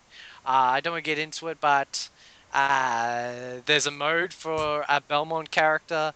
There's a mode for two characters that work together, and in that mode, you only use the stylus to attack. I actually didn't realize that until I touched it, because I just wandered around and wondering, why am I dying and I can't attack? I found out, because I don't tell you, you have to tap with the stylus. And it was very interesting. But the last mode that was just really cool and just wacky is you actually play as an old axe armor. which is just the standard enemy, and you just basically the entire game you go around with the old axe armor just throwing axes. It was a very odd decision, but I thought it was really amusing, and fans like me got a kick out of it. And that's all I'm going to say about it. What are your thoughts, Cage? First of all, I love this game. The main reason why I love this game more, it's my second favorite on the DS. My first favorite we're gonna talk about later. But this game is two things. I can sum it up. Jonathan, the character's name. When you use their name, you have to use your characters. Like in puzzle, you have to put Charlotte and Jonathan. Sorry, when I have to use Jonathan, you have to use his puzzle. That's what I mean. That's what I loved about the Portrait of Ruin. You have to use your mind. Except just using your level up, you have to use your mind. You know. Of course, the game provided, that standard action RPG Castlevania fare where you do gain levels and gold and all that. But there was a lot of intricate puzzles that you would have to, you basically had to use both characters' abilities to overcome it, and it really did just made it stand apart from the other games, and just But other, the fact, yeah, you oh, go, sorry. No, you now you go. continue, sir. But the game is have to use your head, and that's what I like about Portrait of Ruin. That has you have to use your head. Which you have to use you have to get outside the box. Say who's gonna be there and who's gonna be there. That's what I loved about Portrait of Ruin. You have to use your head, and the second is of course the soundtrack. And I could go on and on, but I could say you one thing about the soundtrack. Silent of the Prison, my favorite soundtrack in this game. Oh, absolutely. I love that track as well. It's just absolutely awesome. But I think Iron Blue Intention is still my favorite, especially the area when it plays in is this European town, old European town, just at sunset, and all the lights are on. It's just, oh my god, the atmosphere is just fantastic in Portrait of Ruin. And yeah, And and Yamane she took an award for making the music of Portrait of Ruin, which I highly agree. You know, so a lot of people said this game deserves the best soundtrack on the DS. Yes, but I love the game, but a lot of people said a lot of people said this is a great soundtrack, but no, trust me, this is a great soundtrack. But after Portrait of Ruin, Castlevania goes another new level of awesomeness. yes, and for the last game of the night we're going to talk about is actually the last game of that Igarashi overseed, the last proper Castlevania game. Not to anyone out there that thinks that Harmony of Despair is a proper one, I don't think that. It's a fun multiplayer game, but the last proper Castlevania game from Igarashi was Castlevania Order of Ecclesia. And this was very different in terms of story. There wasn't really much in terms of connecting to the other storylines. It kind of felt like its own standalone game. But it did tie into things very, very nicely. Apparently, it took place after Symphony of the Night, and your character was this is one of the reasons I thought was cool was it was a female character by the name of Shinoa, who was basically a master of the glyphs, and basically she was the chosen one to have the power to destroy Dracula, and that was what she was trained to do at a very young age. And what ends up happening is her best friend basically doesn't want her to go through with it and interrupts the ceremony. And basically, by doing so, Shinoa loses all her memory. So she begins this epic journey trying to regain her memory and basically hunting down Albus, which is the name of her best friend. The story was different. It really was, and I didn't know what to make of it at first, but it was a very interesting take on a Castlevania game. Now, for what makes it interesting is Order of Ecclesia doesn't take place in Dracula's castle. All right. One of the cool things with Order of Ecclesia is there's actually a hub, which is this town. Now, what's one of the more interesting things with Order of Ecclesia is the members of the town have gone missing. And basically, throughout your journey, you would actually need to save these people. And when you save these people, they would go back to the town and they would help you out in some form of manner. And what's really cool is these townspeople would give you side quests. And you would go throughout the world of Order of Ecclesia, fulfilling them, where you probably have to kill a certain type of enemy, or you would need to absorb a certain type of glyph, or get a certain type of item. And it was one of the first, I would say nearly the only one where, oh no, except for Portrait of Ruin, where it had this really intricate side quest system. I totally forgot about the side quest system in Portrait of Ruin. That's enough. There's something else that which should very much interest you, because I really liked the side quests in that game, as I have in Order of Ecclesia, especially how it was told with the townspeople. And it's really cool that to save these people one by one, and then at the end to have the town back together. But I really liked the environment of the world of Order of Ecclesia, from forests to swamps to basically a raging beachfront where there's just all these waves coming at you that leads to the lighthouse where you go into the first boss encounter. I have to warn everyone listening. Order of Ecclesia is not for the faint of heart. It is without a doubt the most hardest game of the action RPG series. I remember dying so many times in that game. It's not funny, especially from the first boss, more so than any other Castlevania game that I've ever played. So there's a lot of grinding in this game.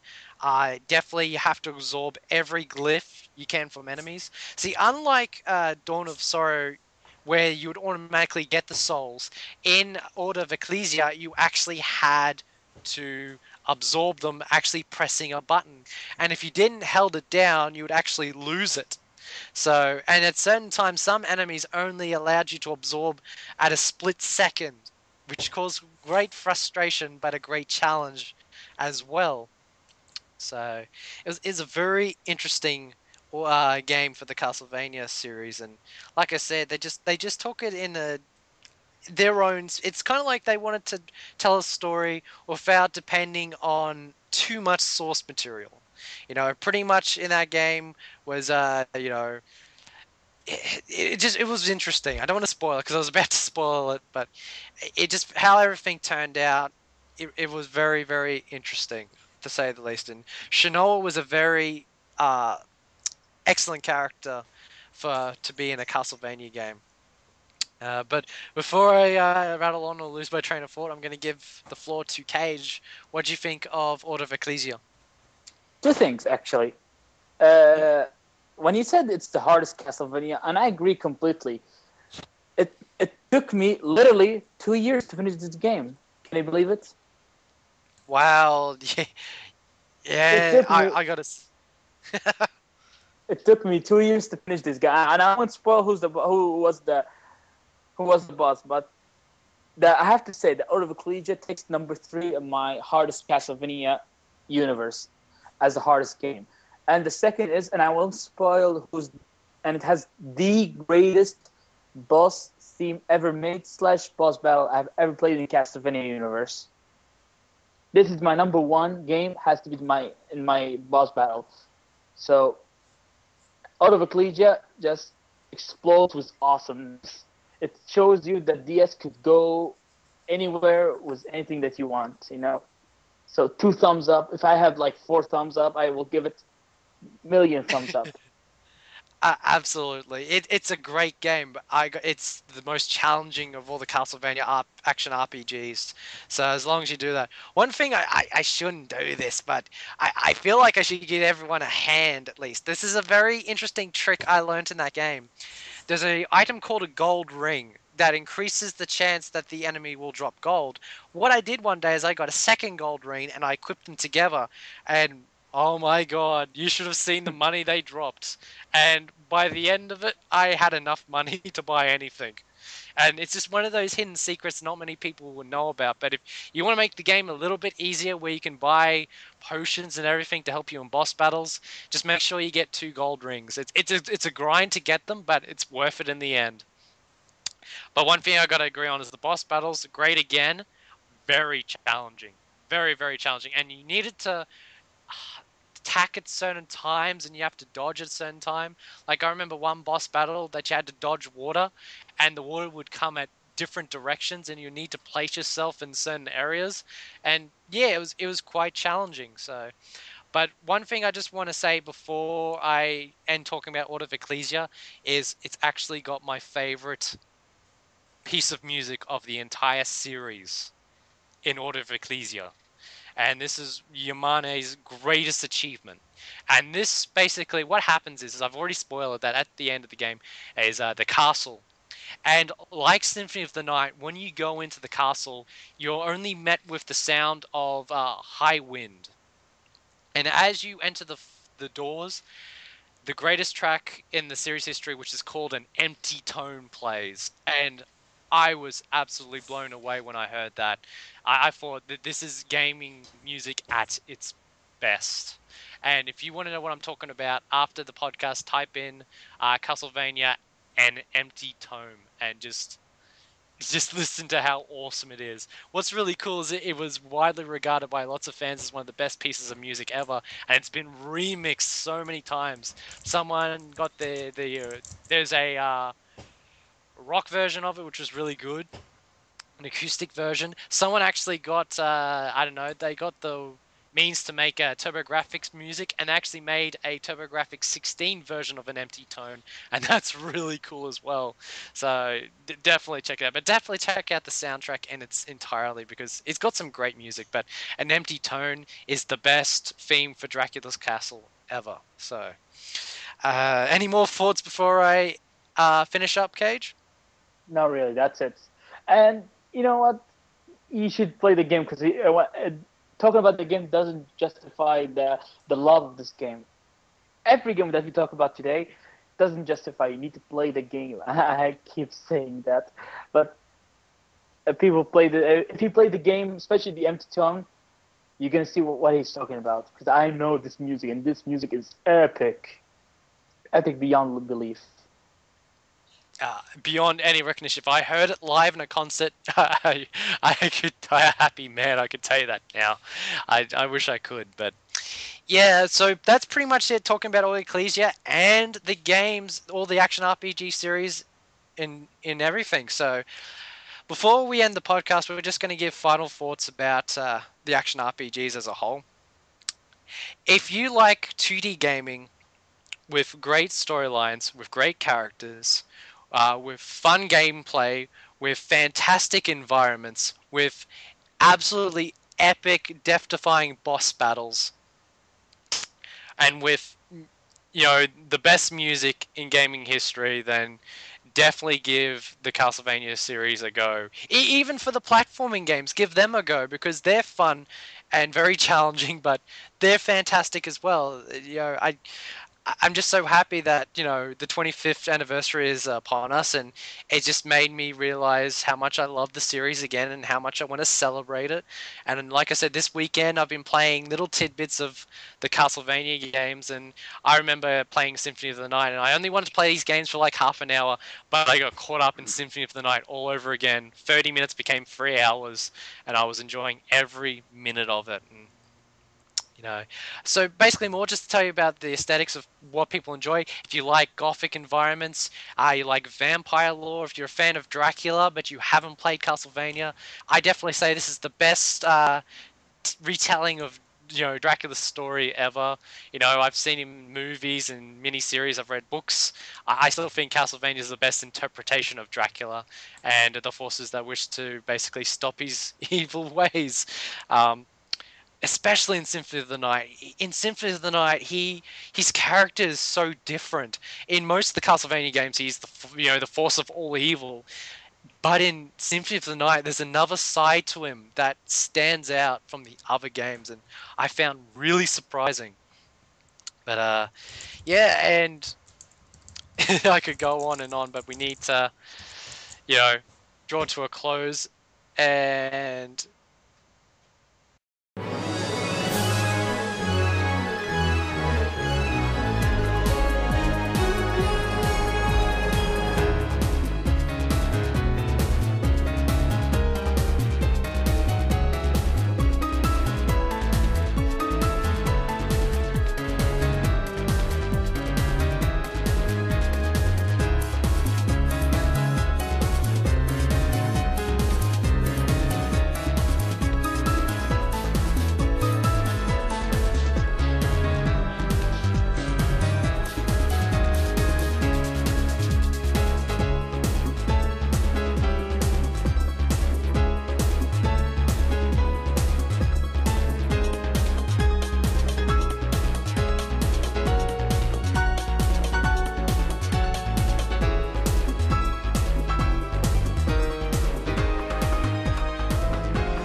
so, like I said, I've wanted to do this episode for a long time since I've started RP Gibberish, and I've got to thank. One thing I just got to do is I have to thank wholeheartedly to my co-host Aero, who hasn't played much of the games, who was very silent this podcast, but of course he's the one who edits it. He gave up his free time so I could do this episode, and I got to thank him so much for putting up with us and listening to us talk about Castlevania. We could do this for ages, but I think we should give ourselves and the listeners a break and wrap it up soon. Oh yeah, definitely. I know I've been silent for a long time. I pretty much talked about the history, but it's the truth. I have not played any games besides, in terms of chronologically. Symphony of the Night is probably the last game that I played, and true, I played the Castlevania Dracula X Chronicles remake of Rondo of Blood and Symphony of the Night, which got released in 2009, and I'm playing Lords of Shadow, but I have just not played any of the games on the Game Boy Advance, on the PlayStation 2, or on the DS. And just listening, guys, talk about that and hearing it, very passionately, I am, very interested in at least checking out some of these games. Especially Aria of Sorrow looks like a fantastic game for sure. I really have to track that one down and see if I can, play it and see if I enjoy it. The same can be said about the DS games. I heard a lot of people talk about Dawn of Sorrow, Portrait of Ruin, and of course Order of Ecclesia, and recommending them, wholeheartedly. But I just never had that edge, to really start playing them. And you guys know me. I have a huge backlog of games, and I really want to check them out and give them a fair shot, of course. But excellent episode, and I'll make sure to play these games later on. But Cage, as a guest on this second guest on Rpgibberish, any final thoughts on the Castlevania RPGs? Wow, I have a lot of things to say, but I'm gonna sum it up to as fast as I could. But to be honest, Castlevania means to me more than games. Castlevania means to me like music. Castlevania means to me like hard as hell. Oh my god, I remember playing that game when I was a kid. But I was telling that to you, like, what every kid told me, kids like saying, I'm a Mario kid, I'm a Sonic kid. I like to say them, I'm a Castlevania kid. Nice. I'm a Castlevania kid. People say, what's a Castlevania? I tell them, play this game. And I have just one thing to say to you guys. Thank you very much for this awesome show, and thank you. And I'm honored to be on your second guest. Thank you. No worries. We're honored. When I met you on YouTube, when I found out you were a huge Castlevania fan, we just clicked. We clicked very, very, very fast because I saw that you were very passionate about the series, as I am, and I thought, wow, you'd be the perfect guest to have on the Castlevania episode of RP Gibberish. And one thing I just remembered then at the corner of the eye, the one thing I just want to bring to light, do you know about the 20th anniversary soundtrack pack that Konami released? Yeah, that's, you know what? Everybody has a holy grail, right? Holy grail of their gaming, right? If I bought this one, this will be my holy grail. This will be my, this is how I love Castlevania. because it has everything that I want from music. And I really hope that all it has symphony, because to be honest, I'm not a big fan of vocalist, but if it has all symphony, dude, I'm gonna buy it. I don't care if it's $200, $300, I'm gonna buy it. Yeah, this pack had about 20 CDs in it, and it went for like $200. And it was expressly made for order, meaning fans had to go to Konami and order this, and it actually got by. What's really sad is they actually tried to do this again for Suikoden, and it actually failed. No one pre-ordered it enough. That's what was Ouch. sad about me, that no one wanted to hear all the Suikoden music that I wanted to. I would have thrown $200 that way to have all the Suikoden music remade. But the fact of the matter is, the Castlevania one does exist. I've only seen it once at Play Asia, but Cage isn't kidding when this is the holy grail for any Castlevania collector. I actually have not heard any pieces of the music from any of the remakes, mixes from these soundtracks that's in this pack, and I've always had in the back of my mind, what would it be like to hear this music, I like you hear, I yeah. I heard only one music, and that music has to be my favorite end credits on Bloodline. Oh, really cool. Like, I really wanted to hear like Reincarnated Soul to Bloody Tears to Vampire Killer to The Theme of Simon.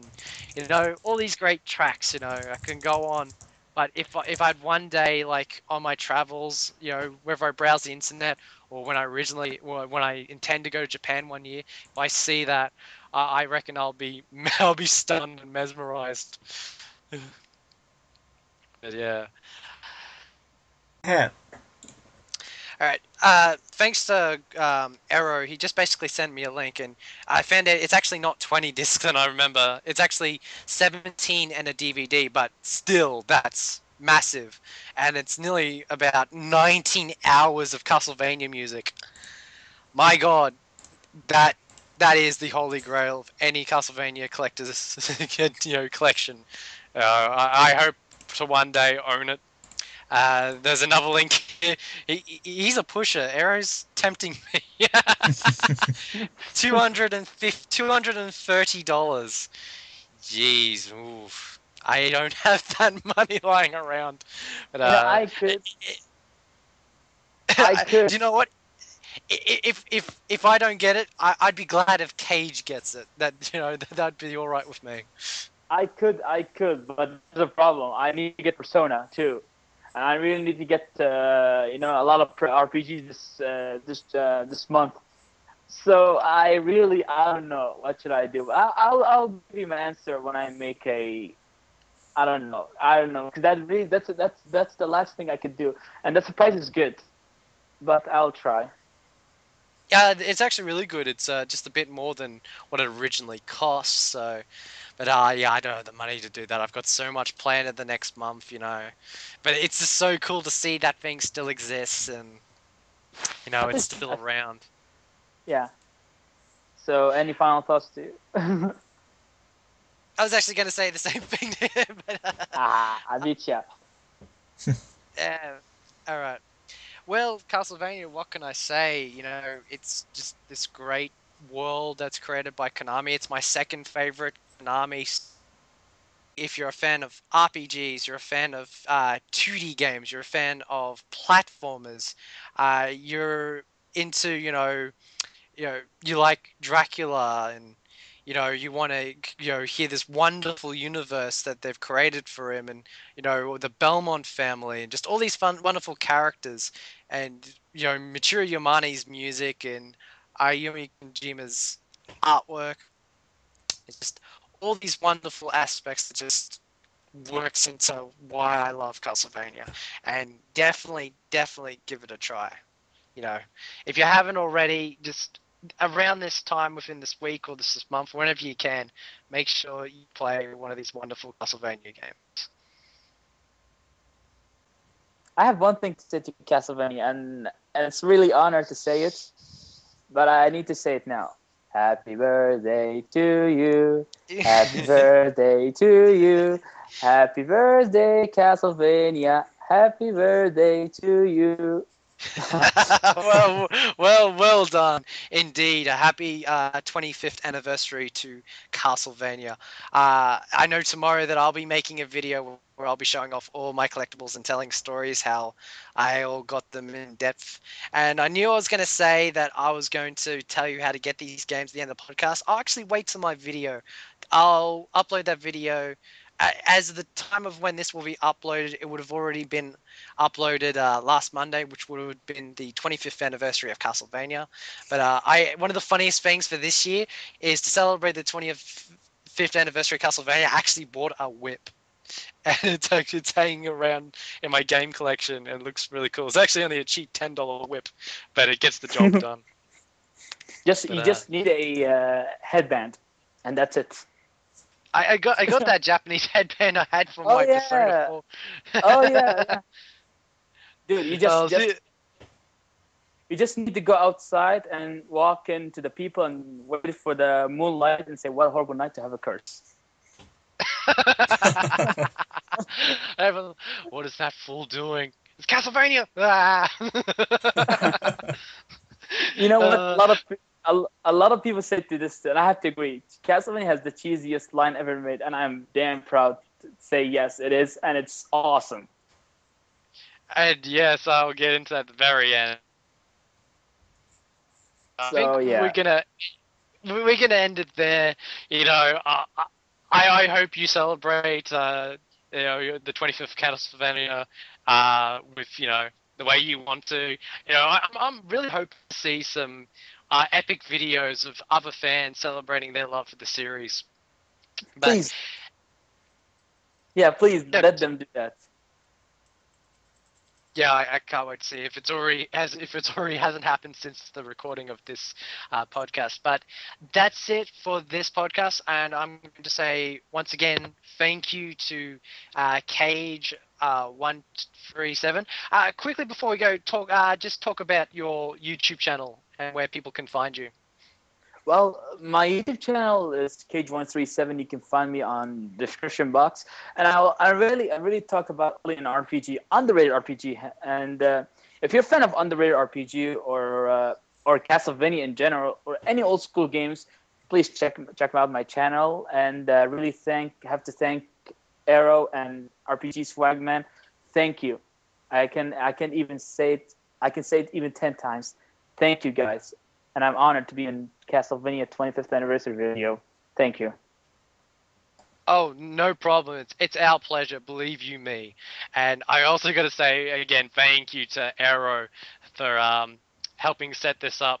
And I got to say this next time, it's your pick. It's totally your pick. Whatever game you want to talk about, yeah, it's all you. Yes, and I really would listen to 10 hours of Aero talk about his favorite games of all time. Thank you, Aero, for your time and your editing. Thank you. No worries, man. I'll make sure to give everybody the best experience of the Castlevania episode, and for everybody who's been listening to this episode, thanks a lot, and I aim to pick a great episode in the near future. Oh yeah, I'm really looking forward to be a part of that. Well, that's it, guys. I hope you're enjoying your Castlevania 25th, and I've just got to end it on one note. What is a man?